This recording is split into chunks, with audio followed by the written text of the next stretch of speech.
આત્મીય ભાઈઓ બહેનો, આજે આપણે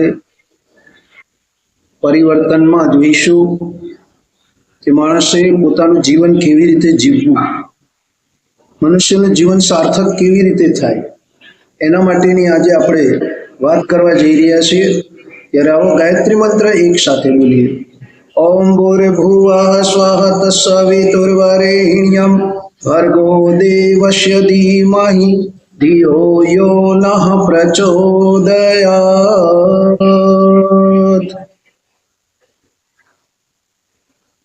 આત્મીય ભાઈઓ બહેનો, મનુષ્ય જીવન મળવું એ જ આપણું પરમ સૌભાગ્ય છે। આ મનુષ્ય જીવન કેમ મળ્યું છે, શા માટે મળ્યું છે, આપણે શું કરવાનું છે, એના માટેની આપણે આજે વાત કરવા જઈ રહ્યા છીએ।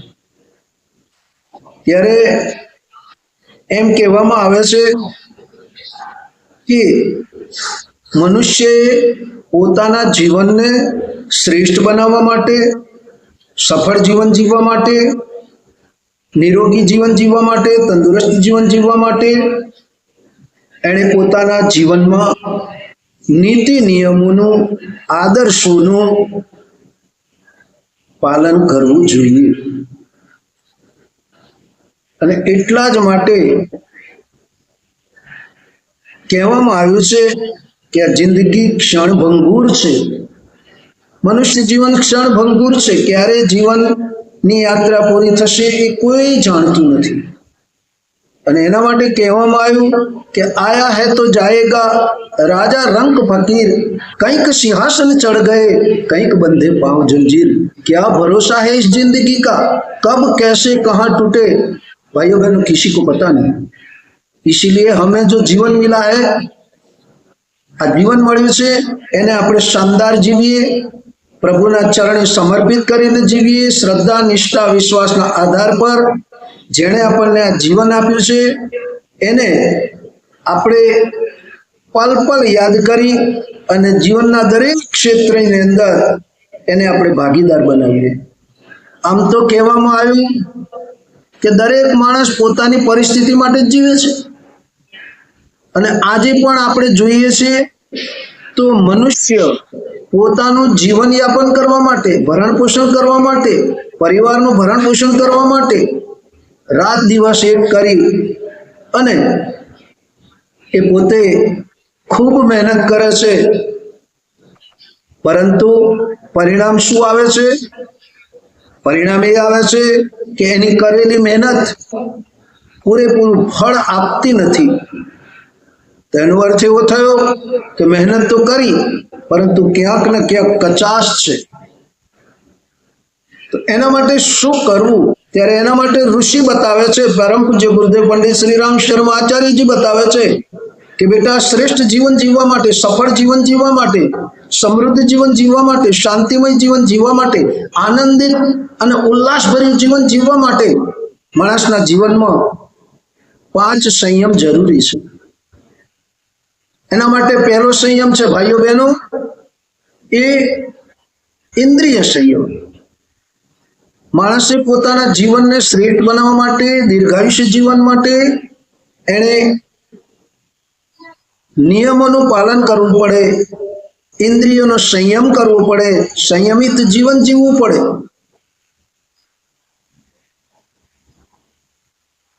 સ્વાદ પર,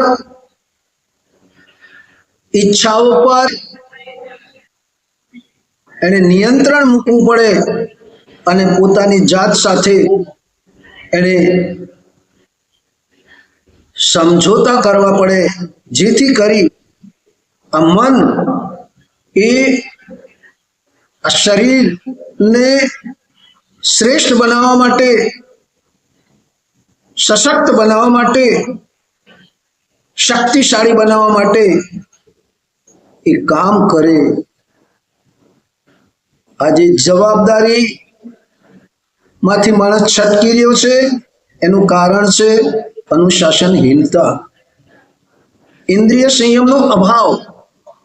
એટલા જ માટે આ ઋષિએ કહ્યું કે સફળ જીવનનું પહેલામાં પહેલું પાસું છે એ છે ઇન્દ્રિય સંયમ। બીજો સંયમ છે ભાઈઓ બહેનો, એ છે વિચાર સંયમ. માણસે પોતાના વિચારો પર નિયંત્રણ રાખવું પડે, વાણીનો સંયમ રાખવો પડે અને પ્રિય બોલવું પડે. ભગવાનની સાથે એનું નામ સ્મરણ કરવું પડે. વાણી એવી બોલીએ કે આપણો દુશ્મન હોય એ પણ આપણો મિત્ર બની જાય. તો બીજો નિયમ વાણી સંયમ, વિચાર સંયમ. ત્રીજો છે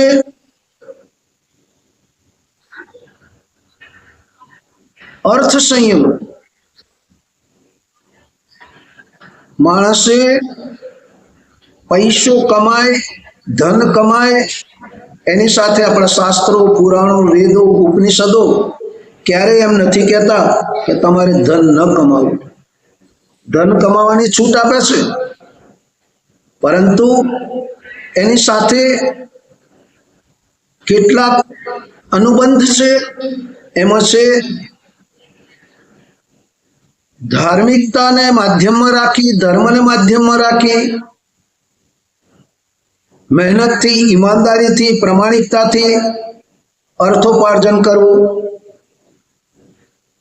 અને ધર્મને માધ્યમ રાખી, મહેનતથી, ઈમાનદારીથી, પ્રમાણિકતાથી અર્થોપાર્જન કર્યું છે તો ભાઈઓ બહેનો આપણી આવનાર પેઢી એ શ્રેષ્ઠ બનશે અને એની અંદર ઉચ્ચ આદર્શોની સ્થાપના થયેલી હશે.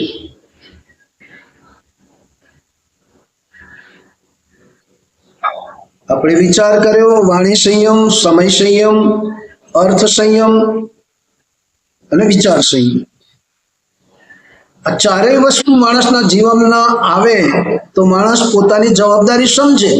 એને એમ થાય કે મને જીવન કેમ મળ્યું છે, મારે મારી જવાબદારીઓનું વહન કરવું જોઈએ, મારે મારી ફરજોનું પાલન કરવું જોઈએ. ભાઈઓ બહેનો, આજે મનુષ્ય પોતાની ફરજોમાંથી, પોતાના અનુશાસનથી અને મહેનતથી એ પોતે દિન પ્રતિદિન નિરાશ થતો જાય છે. એની અંદર નિરાશા, ખીનતા આ બધું આવે છે. કારણ શું છે? કારણ એક જ છે કે મનઃ એવ મનુષ્યાણામ કારણ બંધન મોક્ષયો. શરીર ઉપર મનની અસર થાય છે, વિચારોની અસર થાય છે, વાણીની અસર થાય છે, અન્નની અસર થાય છે. અને એટલા માટે કહ્યું જેવું ખાય અન્ન એવું બને મન, જેવું બને મન એવું બને ચિંતન, અને જેવું બને ચિંતન એવું બને વ્યવહાર, અને જેવો બને વ્યવહાર એવું બને કર્મ. આ સામાન્ય લાગતું પરંતુ જીવનને શ્રેષ્ઠ બનાવનારું, પરમાત્માને પ્રાપ્ત કરાવનારું અને મનુષ્ય જીવનને સાર્થક કરનાર આ એક મહાન રહસ્ય આપણા ઋષિ મુનિઓએ આપણી સમક્ષ મૂક્યું છે. પરંતુ આપણે એમને ભૂલી ગયા, એમની બતાવેલી વિધિ વિધાન ભૂલી ગયા, એમણે બતાવેલા માર્ગ ઉપર ચાલવાનું ભૂલી ગયા. પરિણામ સ્વરૂપ ડગલે અને પગલે વિપત્તિઓ, ડગલે અને પગલે દુઃખ અને મનસ્થિતિ આપણી ડામાડોળ થઈ છે. ત્યારે કહેવામાં આવ્યું મનસ્થિતિ બદલે તો પરિસ્થિતિ બદલાય, અને પરિસ્થિતિ બદલે તો માણસ સુખી બને, સમૃદ્ધ બને, યશસ્વી બને. તો ભાઈઓ બહેનો, આપણે આપણું જીવન જવાબદારીપૂર્વક જીવવું જોઈએ, જવાબદારીઓનું ભાન રાખવું જોઈએ અને આપણે વિચારવું જોઈએ કે મને મનુષ્ય જન્મ મળ્યો છે તો આ દુનિયામાં કંઈક કરવા માટે મળ્યો છે. સારું કાર્ય કરવું, શ્રેષ્ઠ કાર્ય કરવું, લોકમંગલનું કાર્ય કરવું તો આપણો જન્મ સાર્થક થાય અને આપણું આવેલું આ દુનિયા પર પણ સાર્થક થાય અને જેણે આપણને આ ધરતી પર મોકલ્યા છે એને પણ ગર્વ થાય કે વાહ, મારો મોકલેલો મારો રાજકુમાર આ ધરતીને સુરમ્ય બનાવી રહ્યો છે, સુસંસ્કૃત બનાવી રહ્યો છે અને ધરતીનું પાલન પોષણ કરી અને સૌને કલ્યાણના માર્ગ તરફ વાળી અને પોતાના જીવનનું લક્ષ્ય પ્રાપ્ત કરી રહ્યો છે એવા ભાવ સાથે ભાઈઓ બહેનો, આજને આ વિડીયો આપને ગમ્યો હશે. વિચારજો, ચિંતન મનન કરજો અને આપના મિત્ર મંડળ સુધી પહોંચાડી અમારી આ ન્યૂઝ ચેનલને સબસ્ક્રાઇબ ન કરી હોય તો સબસ્ક્રાઇબ કરજો, ફોલો કરજો, શેર કરજો અને આપના મિત્ર મંડળ સુધી પહોંચાડી આ દિવ્ય સંદેશ કે જે પરિવર્તન થવા જઈ રહ્યું છે એની અંદર પ્રથમ પરિવર્તન વ્યક્તિ નિર્માણમાં થાય, વ્યક્તિનું નિર્માણ થાય, બીજું પરિવર્તન પરિવાર નિર્માણ થાય, ત્રીજું પરિવર્તન સમાજ નિર્માણ થાય અને ભાઈઓ બહેનો ચોથું પરિવર્તન રાષ્ટ્ર નિર્માણ થાય. તો આવો આપણે સૌ વ્યક્તિ, પરિવાર, સમાજ અને રાષ્ટ્રને સમૃદ્ધ બનાવીએ, સશક્ત બનાવીએ, સુસંસ્કૃત બનાવીએ અને આપણે આપણા જીવનને ધન્ય બનાવીએ. અસ્તુ.